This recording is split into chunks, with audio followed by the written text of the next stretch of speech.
to that. But now that, I'm not at work 9-10 hours a day, a lot more heavily involved in the diaper changing. Yeah, exactly. I'm taking over at that over-under number of diapers changed in a day is mind-blowing. I don't want to bet on that one, okay? Jeff, it's a pleasure. Thanks, buddy. All right, guys. Talk soon. Make sure to follow Jeff on Twitter at @the_junkyard. What do you think, 11.5 diaper changes I don't a day? know.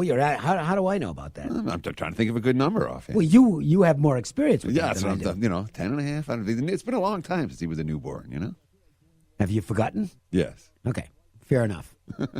We'll have to get some listener ideas on that prop. We'll take a break. We'll come back. We haven't really touched much on baseball outside of Trout. We will get to that next when we get to the 4 at 4. The Las Vegas Sportsline.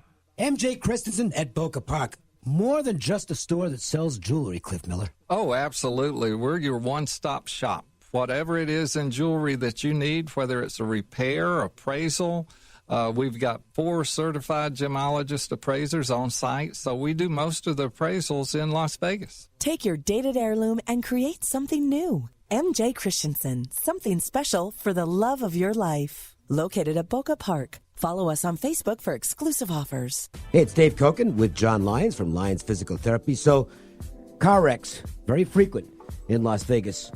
Sometimes serious injuries, some not so serious, but in a lot of cases, there has to be some kind of physical therapy after the accident. Talk about that. Yes, Dave. We as physical therapists can assess all injuries after a car accident. Sometimes we're the first person to see a patient, where we can identify the type of injuries the patient has. We will get them moving better, help reduce their pain, and we also work in conjunction with multiple physicians so these patients can be given appropriate medications to help with their pain, muscle spasms, and swelling. We can also provide any postoperative treatment in case these patients ever need surgery on their spine, their shoulders, and their knees. LionsPTLV.com. 702-476-0222. Hello, friends. This is Thomas Johnson from Joe's Seafood Prime Steak and Stone Crab. Need a great idea for lunch or dinner? Your best bet is Joe's, one of the most popular dining destinations on the Strip. Joe's provides the ideal setting for private parties with accommodations for up to 150 guests. Stop by to see us at the Forum Shops at Caesars and ask for Thomas Johnson, your maitre d'. I'm talking with some folks this morning who want to set up a business lunch for one day next week, and it's like, all right, we'll go to Joe's. That's the way to do it. I mean, you want power lunch, just a great meal, awesome dinners. They're all at Joe's. Make a reservation by calling 702-792-9222. Ralph Michaels does our angles of the day. Teddy, what did he come up with today? Well, if you like betting unders in game number 82 of the NBA season, you'll like this angle. Oh, okay. Nuggets, 13-3 to the under. The last 16 tries as a favorite. The Timberwolves, 5 straight unders on the road. If you look at Minnesota and Denver, under 218.5. That's the Joe's angle of the day. That's Teddy Covers. And I'm Dave Koken, Jared Justice doing our production. And we had Dynamite first half hour with Jeff Davis, Director of Trading at Caesars Entertainment. Right now, time for us to delve into the later baseball games on today's schedule, at least some of them, as we head to our MJ Christensen 4 at 4. 1, 2, 3 into the 4. Put the fours up. Put the fours up, I said. Do it right now. Tonight's action is just around the bend, and the guys want to get your night off to a great start. 4. It's the Las Vegas Sportsline's 4 at 4. Not 1, not 2, not 3, but 4. Unbelievable. And a reminder, today's the final day of the estate sale that's taking place at MJ Christensen. So if you've got artifacts around the house that you want to get priced or maybe sell for ready cash, get down to MJ Christensen at Boca Park. Bring the stuff along. Get it appraised. Maybe find the right deal with the estate sale that ends today. It's just part of the big 80th anniversary sale that's taking place. And the actual official 80th anniversary will be, I believe, a week from tomorrow, if I'm not mistaken. I don't have the dates at home.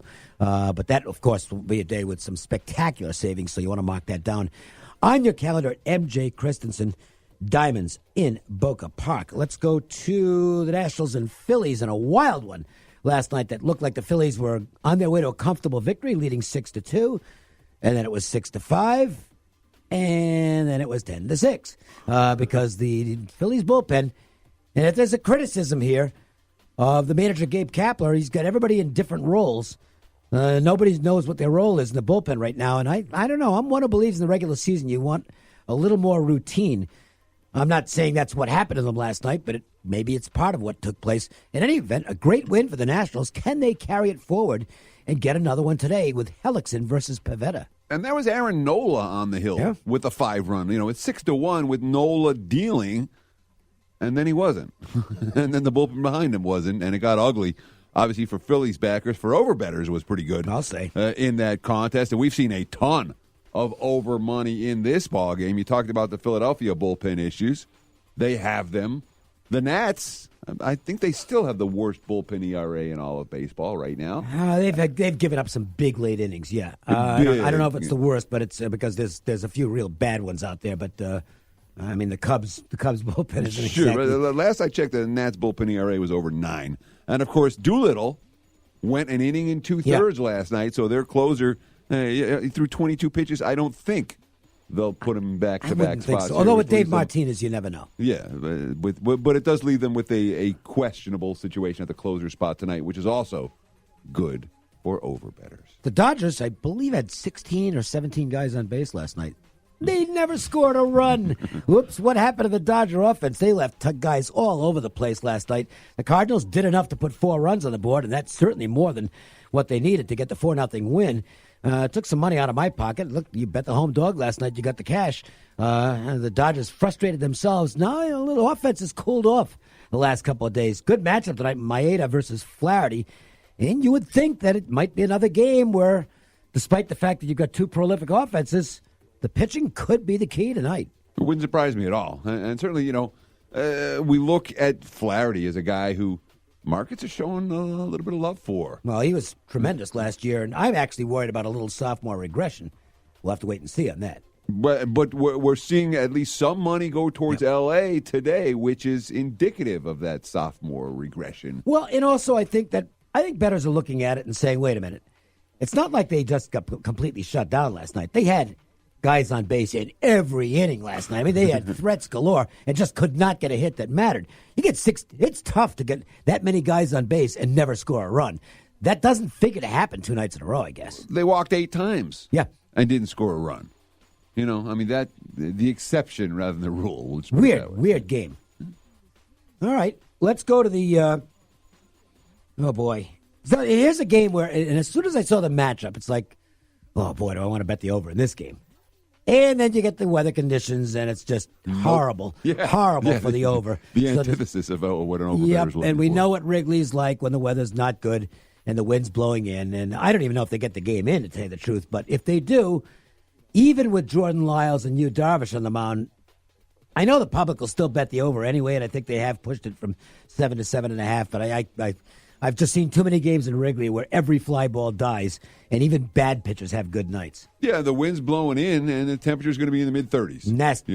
If you watch the White Sox game this afternoon, you're not betting any overs at Wrigley tonight. It is not a nice day in Chicago. And, Darvish, the quotes are really interesting on Darvish, all right? Because obviously his first 2 starts have been lousy. Terrible. And he's saying, his quote, first week, nothing to worry about. Joe Madden's quote's the one that really stood out to me. The stuff down there, watching the dugout, is really good. It's just about where it's going.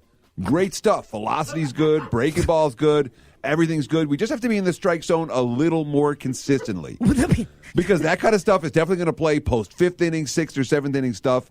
He just has to get it in the zone. We'll get him there. So there's confidence that Darvish doesn't stink anymore. Is that real confidence? Because we follow baseball, and we know that the biggest problem for pitchers and the worst sign for pitchers is guys who can't throw strikes. Yeah. If you can't command your pitches, you're not going to win. It's as simple as that. To me, it's more of a red flag. If he was just, if he had bad luck on balls in play or something like that, okay, or the hard hit rate's not that high. He's walking everybody.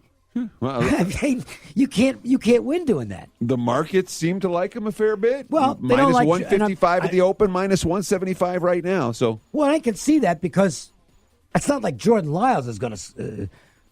Jordan Lyles is never going to get a lot of support at the betting windows. Okay, and the Cubs advanced metrics aren't pretty. No, forget the advanced metrics. The ones that came before that aren't any good either. Even in what it looked like a pitcher's setup tonight because of the weather, the Cubs' offense is still way better than that of the Pirates. And that, to me, is going to make people think that even with Darvish on the mound, the Cubs might not be the worst investment. And again, we've seen over money come in pretty steadily. The sevens are all gone now, 7.5, the prevailing number, despite the nasty Arctic-like conditions in Chicago. If it weren't for a certain hockey game tonight, a marquee matchup would have been the Yankees and Astros. But we'll cover the Yankees and Astros here so we can save the Sharks hosting the Golden Knights for the marquee matchup. And this has been a fun series so far. It was a good game last night. I didn't have anything on it, but it was very exciting. You don't have to have action for a game to be exciting. I think there's going to be more of the same tonight. Paxton is very capable of shutting down the Astros offense, and boy, Colin McHugh has looked really good in his first 2 starts for the Astros. He might only be a 6-inning guy, but boy, if he's got that slider working like he has the first 2 games, he's going to be tough. What Houston's done in the last 3 games is definitely worth noting. All right. On Sunday, trailing, latter stages against the A's. Pretty good bullpen. Houston rallies for the win. Then they face the Yankees, rallying from behind, latter stages of a game against a pretty good bullpen. What did they do last night? The exact same thing. Yankees They're starting to hit with men on base, which they weren't doing earlier. And they're getting the job done against some of the elite bullpens in baseball. That's meaningful. Mike Trout is out for the Angels. Is Alex Bregman playing for the Astros? He had to leave early. I have not checked the lineup for this game, but I would do that before I make a bet on this game because Bregman is a vital component on that team. He is downgraded to not expected to be in the starting lineup against the Yankees, although for the Yankees, it looks like they're not going to be playing Gary Sanchez tonight. Night off for another big bat out of a lineup that, I mean, the people that are saying, oh, my God, Tulo's on the DL. Tulo spent the last 10 years on it. Yeah. It's Stanton. Stanton's the one that matters. Yeah. The Tulo's like an afterthought. Not very important at this point in his career. We will look at the Golden Knights and Sharks marquee matchup coming up next. The Las Vegas Sportsline. What's hot today? It's time for the Wager Talk Marquee Matchup of the Night. WagerTalk.com. Start winning now. Our Golden Knights and Sharks on the ice tonight in San Jose. Game 1 of the best of 7 between 2 teams that don't like each other. And I think you could see some bad feelings on the ice in Game 1. It would not surprise me if there's a little tussling going on in this one. This might, in fact, you could argue it could be the nastiest of the first-round matchups. I think that's a definite possibility. And if you're talking about a nasty matchup, that probably increases the chances for penalties, wouldn't you think? Yeah, it wouldn't surprise me. There's a brawl or 2 or 3. Yep. There could be some fights in this one. We'll see. And in a game that might be chippy, do you think that favors the over? I like the over in this game anyway. Yeah, I mean, I can see that if teams are shorthanded and there are power play opportunities, even though Knights' power play isn't the best in the world. But look, the whole key for me, I hate to simplify a game, but I'm going to anyway. I like Fleury over Jones. I know Jones has done some good things in the playoffs in the past. He's been better in the postseason than regular season, but he just has not been good this regular season. Fleury appears to be fine off the last 2 games he played, even though the rest of the team didn't look so good.